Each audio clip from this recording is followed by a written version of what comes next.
Hello बच्चों, नमस्कार। कैसे हैं आप सब। देखिए बच्चों, आज का विचार है जो मेहनत से पढ़ता है वो खूब उन्नत करता है। जो मेहनत से पढ़ता है वो खूब उन्नत करता है। तो बच्चों, पढ़ाई जारी रखिए। आइए, अभी तक मैंने आपको मैथ्स में त्रिकोणमिति के फार्मूले बताए थे, उनसे संबंधित क्वेश्चन बताए थे। आज मैं आपके क्लास की पहली एक्सरसाइज त्रिकोणमिति की एक्सरसाइज 8A पढ़ाने जा रहा हूं। आइए देखते हैं, समझते हैं। बच्चों, एक बात मैं आपसे और कहना चाहता हूं। अगर आपको हमारी बताई बातें समझ में आती हैं तो हमारे चैनल को आप लाइक करिए, सब्सक्राइब करिए और बेल आइकन को लॉन्ग प्रेस करिए। तो आइए शुरुआत करते हैं बच्चों एक्सरसाइज 8A की क्वेश्चन नंबर 1 से। देखिए बच्चों, पहला क्वेश्चन आपको दिया है, एक त्रिभुज में कोण B बराबर 90 डिग्री। अगर भाषा में आप मान सकते हैं तो कह सकता है, ये देखिए त्रिभुज, मैंने त्रिभुज का निशान बना दिया है, ठीक है। तो समझिएगा, एक त्रिभुज में कोण B समकोण है। समकोण मतलब 90 डिग्री है, जिसकी भुजा AB 5 सेंटीमीटर है और BC कितनी है, 12 सेंटीमीटर। तो sign A cos A ten ए के मान निकालने हैं। मैंने आपको बताया था sign A cos A ten ए क्या होते हैं, ये त्रिकोणमिति अनुपात होते हैं। तो आइए बच्चों, अब हम लोग बात करते हैं कि इनकी वैल्यू कैसे निकालेंगे। तो सबसे पहले हम देखते हैं कोण B समकोण है। तो सबसे पहले हम एक ट्रायंगल बनाते हैं। कैसा होना चाहिए ट्रायंगल बच्चों, त्रिकोणमिति के लिए मैंने आपको बताया था कैसा ट्रायंगल होना चाहिए, समकोण ट्रायंगल होना चाहिए। अब देखिए, ट्रायंगल में समकोण कहाँ पे है, बी पे है। तो ये आपका क्या हो जाएगा, बी, और ये एंगल क्या हो जाएगा, 90 डिग्री। क्लियर। अब कह रहा A B equal to 5 centimetre. A B equal to 5 centimetre, तो हम ये ए मान लेते हैं। ए बी इक्वल टू कितनी हो गई बच्चों, 5 सेंटीमीटर। फिर कह रहा B C equal to 12 centimetre. तो बी सी इक्वल टू कितनी हो गई बच्चों, 12 सेंटीमीटर। क्लियर। कितनी बात समझ में आई। ए बी आपको 5 सेंटीमीटर मिल गई, बी सी आपको कितनी मिल गई बच्चों, कितनी मिल गई, 12 सेंटीमीटर।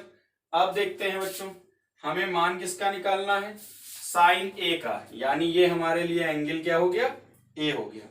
ठीक, जैसे मैंने आपको बताया था जब ट्रायंगल बनाया था, तो यहाँ पे हमने ये जैसे 90 डिग्री मान लेते हैं, थोड़ा सा अच्छा बनाते हैं फिगर आपके लिए, ठीक है। ये एंगल थीटा माना था। अब यहाँ पे क्या है, ये भुजा ए है, तो ये एंगल क्या हो जाएगा, ए हो जाएगा। इसको हम एंगल ए मान सकते हैं।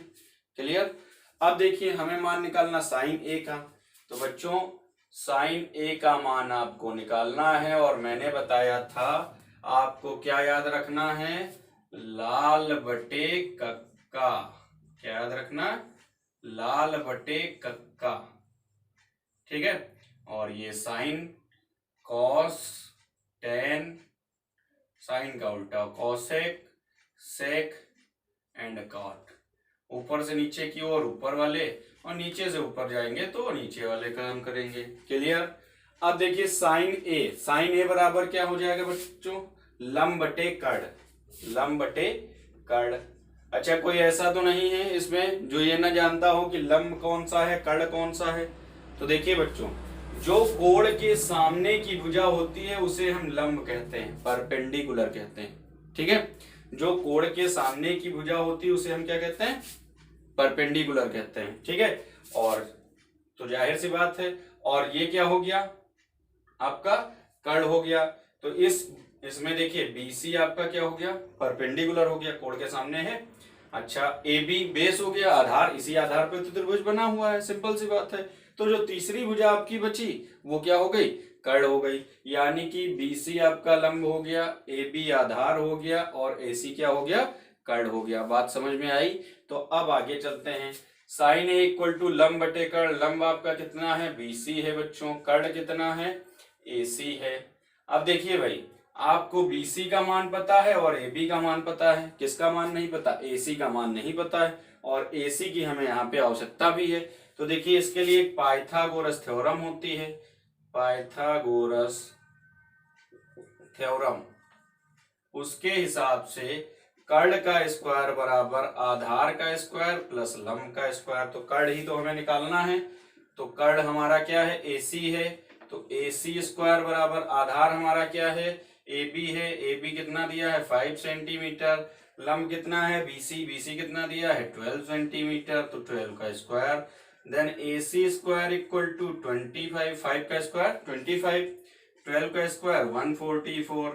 Now AC equal to root में 169, भाई इसको ऐड करेंगे तो 169 हो जाएगा, इधर वर्ग हटाएंगे तो इधर वर्गमूल हो जाएगा, और 169 किसका रूट होता है बच्चों 13 का।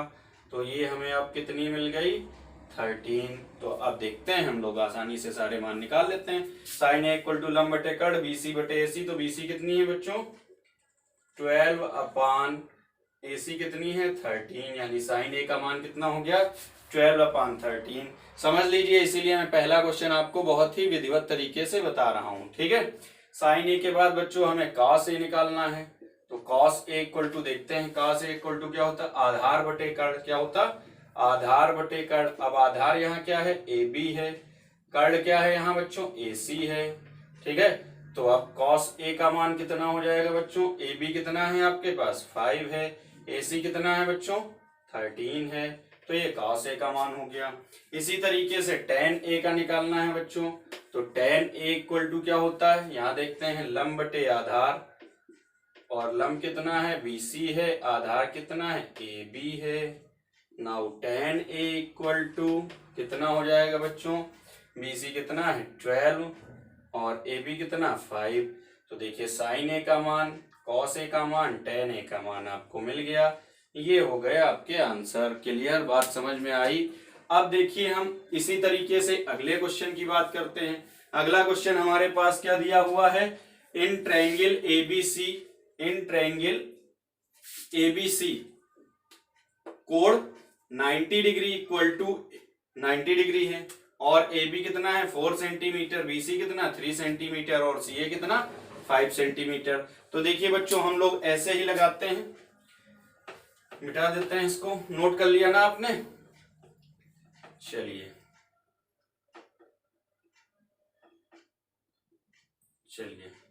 फिर से देखिए, त्रिभुज ABC ही तो बना है, ठीक है। अब त्रिभुज ABC में कोण कितना है B 90 डिग्री, देखिए कोण B 90 डिग्री है आपका, ठीक है। AB कितना है 4 सेंटीमीटर, तो AB 4 सेंटीमीटर। मैंने इसको इसलिए नहीं मिटाया क्योंकि मुझे तो बार बार आप बनाना है, आपको नया त्रिभुज बनाना है। क्लियर, ये ध्यान रखिएगा, ठीक है। AB कितनी दी है 4 सेंटीमीटर, BC कितनी दी है बच्चों 3 सेंटीमीटर, चलिए 3 सेंटीमीटर लिख लेते हैं। CA कितना दिया है 5 सेंटीमीटर दिया। अब देखिए यहाँ पे आपको कर्ण भी पता है हेप्टिन्यूज। अच्छा, अगर इसको हम इंग्लिश में कहना चाहें तो BC लंब क्या है परपेंडिकुलर है, AB आधार क्या है बेस कहते हैं इसको, AC कर्ण को क्या कहते हैं हेप्टिन्यूज कहते हैं। क्लियर। अब देखते हैं बच्चों साइन A निकालना है, तो फिर से वही काम, साइन A इक्वल टू सीधे लंब बटे कर्ण। तो अब मुझे लग रहा है आप लोग जान गए होंगे कौन सा लंब है कौन सा कर्ण है। तो लंब देखिए कितना है सीधे 3, और कर्ण कितना है बच्चों अपान 5, तो साइन A का मान क्या हो गया 3 अपान 5। इसी तरीके से tan A निकालना है, तो tan A देख लेते हैं बच्चों। tan A इक्वल टू क्या है बच्चों, tan A इक्वल टू देखिए यहाँ लंब बटे आधार, तो लंब बटे आधार। अगर आप कहीं भूल रहे हो तो जब क्वेश्चन सॉल्व करें तो सबसे पहले ऊपर ही आप लिख लीजिए और आसानी से क्वेश्चन सॉल्व करते चले आइए, ठीक है। tan इक्वल टू लंब बटे आधार, तो लंब कितना है बच्चों 3 है, आधार कितना है 4 है। इसके बाद आपको अब देखिए यहाँ पर साइन ए कॉस ए तो कह रहा था, अब कह रहा है कॉस सी और कॉट सी। इस चीज को समझना है, अगर इस चीज को समझ गए तो आगे के क्वेश्चन सारे आपके आसानी से लग जाएंगे। कॉस सी आपसे कह रहा, तो कॉस सी मतलब अब इस स्थिति में ये वाला कोण हमें निकालना है। कौन सा कोण निकालना, ये वाला कोण। तो जब ये कोण निकालेंगे तो देखिए ये त्रिभुज ऐसा बन जाएगा, ये 90 डिग्री हो गया आपका, ठीक है। बताने को उसी में भी बता सकते हैं, लेकिन देखिए मैं आपके लिए एक नया त्रिभुज बना दे रहा हूं, उससे आपको आसानी रहेगी। अब हमें क्या निकालना है, ये B तो रहेगा ही रहेगा, ये C हो जाएगा, ये A हो जाएगा। हमें एंगल कौन सा निकालना है, C निकालना। बात समझ में आई। अब AB आपकी देखिए कितनी है 4 सेंटीमीटर है, BC कितनी है 3 सेंटीमीटर है। क्लियर। और ये कोण A था तो ये कोण A रहेगा, और AC कितनी है 5 सेंटीमीटर है। तो देखिए इसमें बस फर्क क्या आया, फर्क ये आया जो परपेंडिकुलर है वो आपका बेस हो गया और जो बेस है आपका वो परपेंडिकुलर हो गया। इस बात को अगर आप ध्यान रखेंगे तो इसी त्रिभुज में आप आसानी से लगा सकते हैं। ये मैंने आपको समझाने के लिए एक नया ट्रायंगल बना दिया। क्लियर। अब देखते हैं बच्चों, अब हमें cos c का मान निकालना है। तो देखिए cos c इक्वल टू कितना हो जाएगा, cos में आधार बटे क्या होता है, कर्ण होता है। तो आधार अब इसके लिए क्या है 3 है और कर्ण कितना है 5 है। तो cos c का मान कितना हो गया बच्चों 3/5। इसके बाद कह रहा cot c का मान बताइए, cot c। तो cot में क्या होता है बच्चों, उल्टा आधार बटे लंब, tan का जस्ट उल्टा हो जाता है, यानी आधार बटे क्या हो जाएगा लंब। अब आधार कितना है बच्चों 3 है और लंब कितना है 4 है। तो ये देखिए sin है, tan है, cos c और cot c के मान निकाल लिए। बात आई समझ में। अब जैसे हमने ये क्वेश्चन लगाया है ऐसे ही क्वेश्चन नंबर 3 देख लेते हैं। त्रिभुज PQR में कोण P 90 डिग्री, यदि PQ equal to √3, PR equal to 1, QR equal to 2, तो sin Q, cos Q, tan R, sin R के मान सेम ऐसे ही आप एक ट्रायंगल बना लेंगे। ठीक है, और कोण P आपका 90 डिग्री कह रहा है तो ये आपका 90 डिग्री हो जाएगा। बाकी आप चाहे जिसको मान लीजिए, ये Q हो गया, ये R हो गया। अब देखिए PR आपको कितना दिया है 1 दिया है, इसके बाद QR आपको कितना दिया है 2 दिया है, PQ कितना दिया है √3 दिया है। तो अब आपको sin Q निकालना है, तो जैसे ये वाला एंगल निकालना है तो इस वाले एंगल से हम इसको निकाल लेंगे, सेम ऐसे फिगर बना लेंगे। बात समझ में आई। अब जब हमें R निकालना है तो R में हमें ये वाला एंगल निकालना है। ठीक, तो इस तरीके से sin Q, cos Q, tan R, sin R के मान आप आसानी से निकाल सकते हैं। अगर कोई समस्या है तो आप कमेंट में हमसे पूछिएगा। अगला देखते हैं बच्चों, इसी तरीके से त्रिभुज ABC में कोण B बराबर 90 degree, AB equal to BC equal to AC। चलिए मैं आपको बता देता हूँ। क्वेश्चन नंबर 4 की मैं बात कर लेता हूँ। ठीक है बच्चों, क्वेश्चन नंबर 4 क्या है, त्रिभुज ABC में कोण B 90 डिग्री है। चलिए बना लेते हैं हम। ये कोण B क्या हो गया बच्चों 90 डिग्री हो गया। ठीक है, अब आगे क्या कह रहा है, AB बराबर BC बराबर 1, यानी कि AB और BC का मान कितना है 1 है। ठीक है, और AC कितना है बच्चों √2 है। ठीक, तो sin A tan C के मान, तो देखिए sin A का मान निकालना है। सीधी सी बात, sin A इक्वल टू क्या होता है लंब बटे कर्ण, तो लंब बटे कर्ण, लंब कितना 1 और कर्ण कितना अपान में √2। अब फिर अगला क्या कह रहा है, tan C का मान बताइए। तो देखिए tan C, अब मैंने आपको क्या बताया था, जब ये एंगल निकालना होता है तो ये जस्ट पलट जाता है, मतलब इसका बेस परपेंडिकुलर हो जाता है और परपेंडिकुलर किसमें चेंज होता है बेस में। तो tan C इक्वल टू देखिए सीधी सी बात हम लोग जानते हैं क्या होता है लंब बटे आधार। तो अब देखिए इसका आधार कितना है 1 है और लंब कितना है 1 है। अब ये क्या हो जाएगा पलट जाएगा, क्योंकि हम एंगल ये ले रहे हैं, तब भी 1/1 ही तो रहेगा। तो इसका मान क्या हो जाएगा 1/1 यानी कि 1। ये हो गया बच्चों आंसर। इसी तरीके से क्वेश्चन नंबर 5, आप कोण C इक्वल टू 90 डिग्री, अब जो त्रिभुज आप बनाइएगा वहां पे C को 90 डिग्री मान लीजिएगा। देखिए ये ध्यान रखिएगा, हमेशा पहले हम 90 डिग्री वाले एंगल को मानते हैं। क्लियर, जब 90 डिग्री वाले एंगल को मान लेंगे तो बाकी भुजाएं हम आसानी से निकाल सकते हैं। इसके बाद अब sin B, tan B, cos A कह रहा है तो ये हम मान लेते हैं B है और ये क्या मान लेते हैं A है और ये एंगल क्या हो जाएगा B हो जाएगा। अब इसी में हम AB बराबर जैसे कितना है, AB बराबर 26 है, 26 रख लिया। AC इक्वल टू कितना है 10 है, 10 रख लिया। BC इक्वल टू 24, 24 रख लिया। अब sin B, tan B, cos A, तो sin B, tan B के मान निकाल लेंगे। cos A जब निकालना होगा तो ट्रायंगल फिर से घूम जाएगा। तो इस तरीके से आप स्वयं इसको भी लगाएंगे। वैसे ही त्रिभुज PQR में कोण Q समकोण है, यदि PQ equal to 4 centimetre, QR equal to 3 centimetre, PR equal to 5 centimetre, तो cos P, tan P, cos R के मान निकालने, तो सेम ऐसे ही ये भी लगेगा। तो बच्चों ये आप के लिए बाकी क्वेश्चन है, जो क्वेश्चन मैंने आपको बताए हैं वो आप आसानी से समझ लीजिए, लगाइए। जो क्वेश्चन छोड़े हैं उनको अपने मन से लगाइए। अगर कोई क्वेश्चन नहीं लगता है तो मुझसे कमेंट में पूछिए। आगे देखते हैं। अगला क्वेश्चन है बच्चों, निम्नलिखित में से प्रत्येक में 3 त्रिकोणमितीय अनुपातों में से एक दिया है, अन्य 2 अनुपातों के मान ज्ञात कीजिए। यहाँ ध्यान रखिएगा, यहाँ 3 त्रिकोणमितीय अनुपातों का मतलब है साइन, कॉस और टेन से। क्लियर? किससे मतलब है? साइन, कॉस और टेन से। ठीक है, अगर साइन ए दिया है तो कॉस ए टेन ए निकालना है, कॉस भी दिया है तो साइन बी टेन बी निकालना है। तो आइए बच्चों देखते हैं पहला क्वेश्चन नंबर 7। क्वेश्चन नंबर 7 में देखिए दिया है साइन ए इक्वल टू 1/11। ठीक है, अब हमें निकालना क्या क्या है बच्चों? कॉस ए निकालना है और टेन ए निकालना है। क्या क्या निकालना है? कॉस ए निकालना है और टेन ए निकालना है। तो देखिए साइन ए इक्वल टू, चलिए ट्रायंगल बना लेते हैं हम लोग। क्लियर? अब साइन ए इक्वल टू, तो ए हम ये कोण मान लेंगे, जो कोण दिया है उसको मान लेंगे यहाँ पे पहले नीचे। ठीक है, अब इसके सामने वाली भुजा क्या हो जाएगी? लंब हो जाएगी, और जिसपे ट्रायंगल बना है वो क्या हो जाएगा? आधार हो जाएगा। क्लियर? अब देखते हैं बच्चों, साइन ए इक्वल टू 1/11, और साइन बराबर होता है क्या है बच्चों? लंब बटे कर्ण। तो लंब कितना हो जाएगा? अब इससे 1 हो जाएगा, और कर्ण कितना हो जाएगा? 11 हो जाएगा। क्लियर? अब क्या आपको नहीं पता है? आधार नहीं पता है। आधार पता करना पड़ेगा या नहीं पता करना पड़ेगा? तो आइए देखते हैं। कॉस ए इक्वल टू क्या हो जाएगा बच्चों? आधार बटे कर्ण, और टेन ए इक्वल टू क्या हो जाएगा? लंब बटे आधार। तो जाहिर सी बात हमें आधार पता होना चाहिए। तो अब हम लोग आधार कैसे निकालेंगे इसका? अगर हम नामांकन कर लें त्रिभुज का ABC, ठीक है, तो इसमें हम वही पाइथागोरस प्रमेय लगाएंगे। कर्ण का स्क्वायर बराबर बच्चों आधार का स्क्वायर प्लस लंब का स्क्वायर। अब कर्ण कितना है? 11 है, 11 का स्क्वायर इक्वल टू आधार कितना है? AB स्क्वायर प्लस ये कितना है? 1 का स्क्वायर। अब अगर 11 का हम स्क्वायर करते हैं तो बच्चों कितना आता है? 121। कितना आता?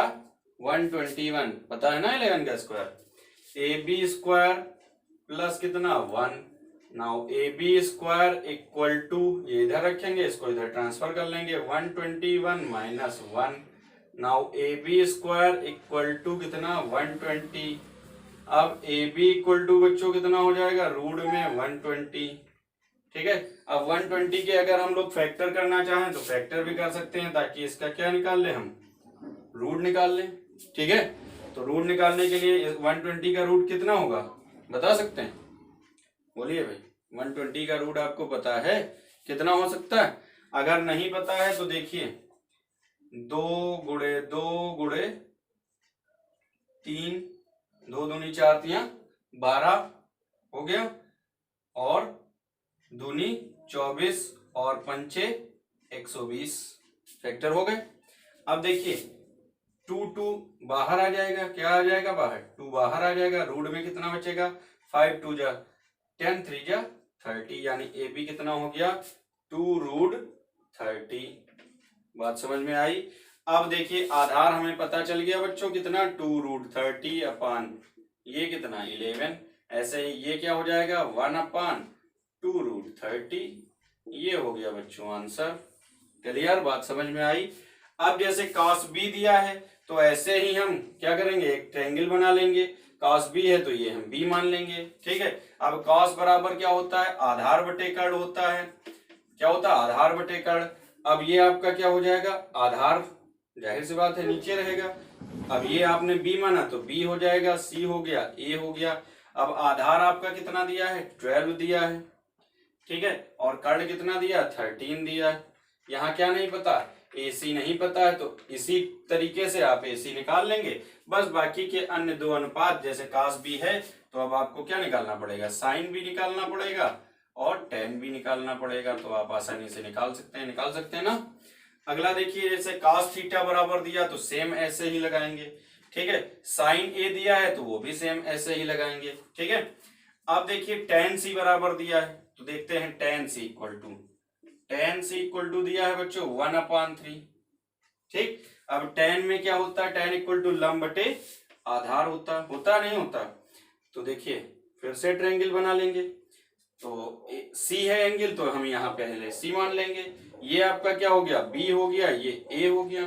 ठीक, अब देखिए tan c इक्वल टू क्या होता है, लंब बटे आधार। अब लंब क्या है, 1 है, आधार क्या है, 3 है। क्या नहीं पता, कर्ण नहीं पता, फिर निकाल लेते हैं। कर्ण मतलब AC स्क्वायर इक्वल टू क्या हो जाएगा, AB square plus BC square. Then AC square equal to AB कितना 1 का स्क्वायर प्लस BC कितना 3 का स्क्वायर। तो 1 का स्क्वायर 1, 3 का स्क्वायर 9, यानी कितना हो गया बच्चों 10। Clear. Then AC equal to कितना हो गया बच्चों, रूट में 10। तो AC आपको कितना मिल गया, रूट में 10। अब tan c तो आपके पास ही है, क्या क्या निकालना है, sin c और cos c। तो देखिए sin c इक्वल टू फिर से क्या हो जाएगा, लंब बटे कर्ण। तो लंब कितना है, लिख लेते हैं, लंब बटे कर्ण। लंब कितना है 1, कर्ण कितना है रूट में 10। ठीक। cos c इक्वल टू क्या है, cos c इक्वल टू क्या हो जाएगा, आधार बटे कर्ण। तो आधार कितना है बच्चों 3 है, अपान रूट में 10। अच्छा ये क्वेश्चन लगा रहे हैं तो एक चीज और आपके सामने आ रही होगी कि जब तक तीनों भुजाएं हमें नहीं पता होगी तब तक हम आसानी से त्रिकोणमितीय अनुपात नहीं निकाल सकते। तो अमूमन मैक्सिमम टाइम आपको 2 भुजाएं पता रहेंगी, एक आपको निकालनी है तो आप निकाल सकते हैं। अगला क्वेश्चन बच्चों tan फाई वाला है, तो फिर से यहाँ एंगल फाई हो जाएगा, लंब बटे आधार लगा देंगे और इस तरीके से ये सारे क्वेश्चन आप आसानी से लगा सकते हैं। अब मिलते हैं नेक्स्ट।